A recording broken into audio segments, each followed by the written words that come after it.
Excuse the wet hair. Kaagaling ko lang sa banyo, tapos ko lang maligo. Nagbihis lang ako.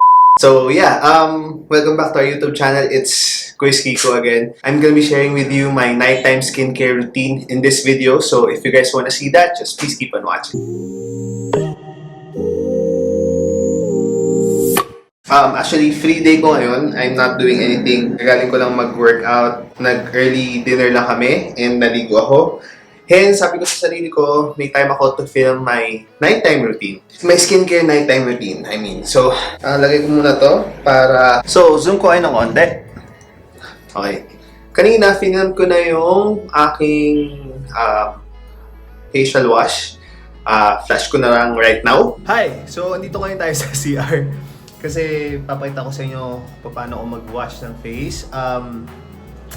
Right now, kasi I use a facial scrub on my face once a week just to get rid of blackheads and yung mga dead skin cells. So there, katapos ko lang maligo at mag-toothbrush. Now, gusto ko dito sa facial scrub ng Jeju Aloe. They sent this to me but I'm not paid to say anything good about it. This is all based on my experience with the products. Medyo paubos na siya. So, gusto ko nakalagay dito kasi pore reducing, exfoliating, and oil control. And yung kanyang beads hindi masyadong malaki. So, fine siya. Ayan, medyo nakasquat ako kasi nakatawel ako. So, yan yung ewan ko kung nakikita ng mas malapit. Pero hindi siya yung parang St. Ives na almost feels like sandpaper. Hindi ganon. Sobrang micro ng kanyang mga beads. That's why I really like this. On a regular basis, ang gamit ko lang yung regular kojic soap ko. So, ganyan lang kadami. There. Tapos, just work it around your face. May salamin ako dito sa banyo ko. And okay yung scrub, lalo na kung nagko-close shave kayo ng beard and mustache. Dahil, ipe-prevent niya ang ingrown hairs. Medyo, iwasan nyo lang yung mga pimples na ganyan. Tapos, sa mga areas na meron kang blackhead. For me, itong area na to, around my nose, and here sa chin. Bearded area para walang ingrown hairs. Then rinse. Rinsing your face and rinsing your body is just as important as washing them. So make sure na natanggal mo lahat ng sabon. Kasi yung mga residue, it can affect your skin. Your skin will feel a lot smoother dito sa area na to. Actually, overall, mararamdaman mo siya agad. And mapapansin nyo makintab siya kasi tinanggal mo yung dead skin cells mo sa face. There. Ako mapiprep mo na siya using your toner, your creams, and other skincare products that you need to put on your face or that your skin needs. Balik tayo sa taas. Ito na tayo ulit. So, pagaling na pimple. This is not a bed mark. Peklat ito. My eyebrows are microbladed. After ng facial wash, syempre nagtuyo ako ng face ko. Papakita ko sa inyo lahat ng laman na ito. After ko ng facial wash, I proceed with toner. So, I'm currently testing this rejuvenating set which is from my hometown. This one is called Skin Filter. I've been using it for a month already. Tapos ito yung kasama niyang rejuvenating cream. So, isa lang yung rejuvenating cream niya nakasama and I still have mga 3/4 kasi manipis na ako maglagay nito. 1 year and mahigit na ako nag-rejuvenating sets. Hindi ko na nafe-feel yung sting. Wala siyang strong scent. Okay din tong kanyang cream. Mas madali siya para sa akin kasi isang toner tas isang cream na lang. Usually kasi yung dati kong rejuvenating set, may toner na tas dalawang cream pa yung nilalagay. So, mas marami akong time mag-layer ng iba't ibang mga products over my rejuvenating sets. Again, this is just what I do sa aking face na feeling ko nag-work sa akin. Magsimula tayo dito sa toner. Kumukuha lang ako ng cotton pads na ganito. I got this from Miniso. Yung parang 900 pieces nila. Ganito lang ako kanipis mag-toner. Kasi kung cotton balls ang gagamitin ko, masyado niya mas-soak yung toner. Hindi magkakasya yung ganito at ganito. So, yun. Ilalagay lang ako.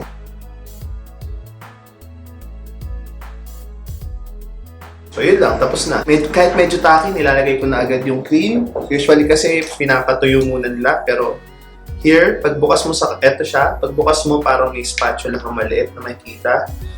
So, kinukuha ko yun. Tapos, kumukuha ko dito. Ganyan lang karami ako maglagay. Nilalagay ko siya sa likod ng kamay ko, tapos binabalik ko. So, kung hindi kayo masyadong arte, ako kasi ayokong contaminate yung aking mga creams. So, I do that. Micro-peeling ng kanyang pagbabalat. Hindi siya noticeable sa akin, or kaya pa siyang gawan ng paraan ng moisturizer kung kailangan mong mag-makeup and you're using a rejuvenating set. Iba kasi rejuvenating set, medyo makakapal yung flakes niya sa face na parang natutuklap na yung balat mo. Pero this one, hindi naman. Hanggang dito lang, hindi masyado sa eyes. Tapos, I don't bring it sa neck, kaya magkaiba na ang kulay ng neck ko and yung face ko kasi hindi na ako naglalagay ng mga, yung cream lang ha, sa neck kasi medyo sensitive yung neck ko, namumula siya agad-agad sa kahit anong rejuvenating set ito ha. So hindi na ako naglalagay sa neck ever since. Ang tagal na, siguro mga less than a year na akong hindi naglalagay sa neck. Tapos I pat it. Okay. Habang nagda-dry yan, kinukuha ko tong Luxe Papaw ko. And then I moisturize my lips. I usually leave this on for a night para lang pagising mo, hydrated yung lips mo. Kasi ang lips naman, it's part of your face. Tsaka rin kasi, mahilig akong mag-liquid lipstick. Kaya ako nagmo-moisturize pag gabi. Tapos, ito, I've been using this for 2 weeks na. Castor oil from Luxe Organix. Put it sa aking kilay. Kasi kahit microbladed na, parang gusto ko pa rin ng mas makapal na kilay. Siguro nakakatatlo akong coat. Tapos, lashes. Bigyan ko na lang kayo ng update kung tumubo na talaga. Kasi sabi dito, 3 months pa before you see the results. Tapos niyan, meron akong Sebo De Macho dito. Pag nagsi-skincare ako sa gabi, dinadamay ko na siya. So, may mga peklat ako dito. Paso ng plancha. Sa tuhod, sa legs. Tapos ginagamit itong pure castor oil na panglagay ko sa mga ganito ko. Tapos sa hair, kasi nga I have colored hair. So, nape-prevent niya yung, yung breakage and para hindi siya masyadong dry. Tapos, meron siyang ganyan. So, kahit medyo parang 80%, 70% dry pa yung buhok ko, ilalagay ko na siya. Nuuna ko muna yung mga receding. Meron lang siyang scent na yung sobrang oil na scent. Pero sa akin tolerable yun. Okay lang sa akin yun. Tapos sa roots. This will make your hair oily the next morning. Pero madali naman siyang ugasan. Kaya okay lang siya sa akin. Tapos kuha ako ng konting-konti. 3 drops. Tapos nilalagay ko siya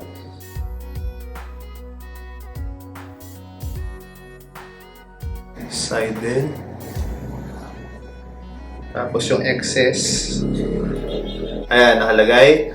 Rich in vitamins and fatty acids, castor oil promotes better hair growth and helps nourish and hydrate the skin. So, pwede siya sa skin. Yung mga excess na ganito, ilalagay ko na lang sa siko, sa hands, sa kuko para hindi ako magkaroon ng salubsob.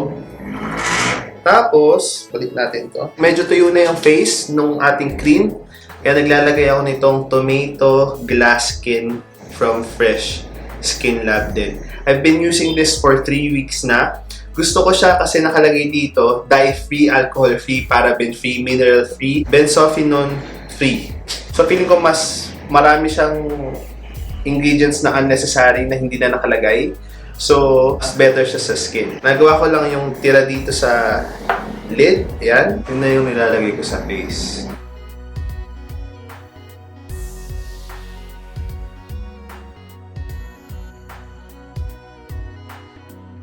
Yung excess, again, nilalagay ko sa mga tuhod, sa legs, kung saan pwede pa siyang ilagay na pang-hydrate. So, there. Yun lang yung essentials. Pero may laman pa tong aking skincare bag. So, lagi kong dala-dala tong inhaler ko just in case mapunta ako sa ibang lugar overnight. Dala-dala ko lagi yung skincare ko. Tapos, may contact lenses. Gusto ko tong contact lens case na to kasi dalawang contact lens yung pwede mong ilagay sa kanya. Hindi ko na ginagamit yung kamay ko kasi for wearing my contact lenses. Ito na yung gamit ko.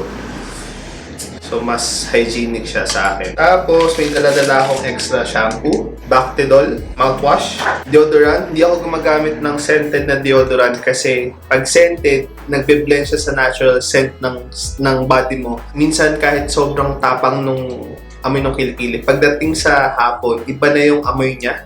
So, gusto ko lang, sobrang ganda nito sa akin, nakakadalawa na ako. Yung isang ganito ko, almost a year bago naubos. So, ito, yan, kakabili ko lang ito. Medyo bago pa siya. December ko ito nabili. Gusto ko siya kasi tawas lang siya. Sobrang fresh niya sa kilikili. And hindi siya nakakaitim ng kilikili. Yan. Tapos, toothpaste, floss, Vicks, nginat-ngat ng mga dogs ko.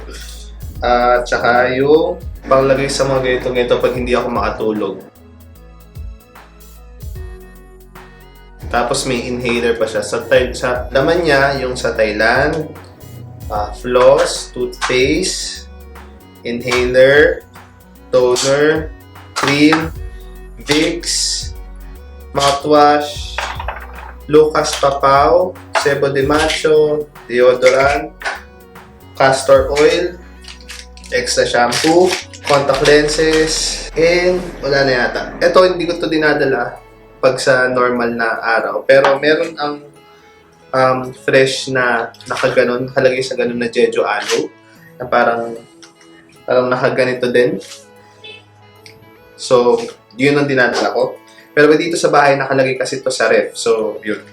So, yan. Yung laman ng aking skincare kit. So, pag medyo tuyo na yung aking tomato glass skin na soothing gel lotion, nagpapatong pa ako ng mask. This one is from Watson's for 49 pesos. Tapos,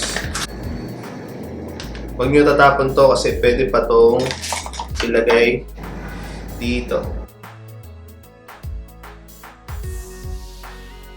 So, I leave this on for minimum na 30 minutes. Pero kung kaya ko siyang itulog, tinutulog ko siya. Tapos ito, yung tira sa loob. I squeeze it, tapos I pat it. Yung sobra, nilalagay ko sa kamay. Yun, tapos ready to sleep na. Ayun, so habang suot ko to, mag-outro na ako. Sana nagustuhan niyo yung buong nighttime routine ko. It works well for me, lalo na dun sa rejuvenating sets kasi once a day na lang ako naglalagay. Before, when I started using rejuvenating sets, I usually do it twice, morning and night. Ngayon, gabi ko na lang siya ginagawa. Sana nagustuhan niyo yung buong video. Hindi ko natatanggalin kasi matutulog na rin. If you're not subscribed yet, please do so I can continue making these kind of videos. My social media accounts will be linked down below and here sa screen. If you have any other requests, feel free to DM me or comment it down para magawa natin ng paraan. I'll see you guys soon. Thank you guys for watching and God bless. Bye!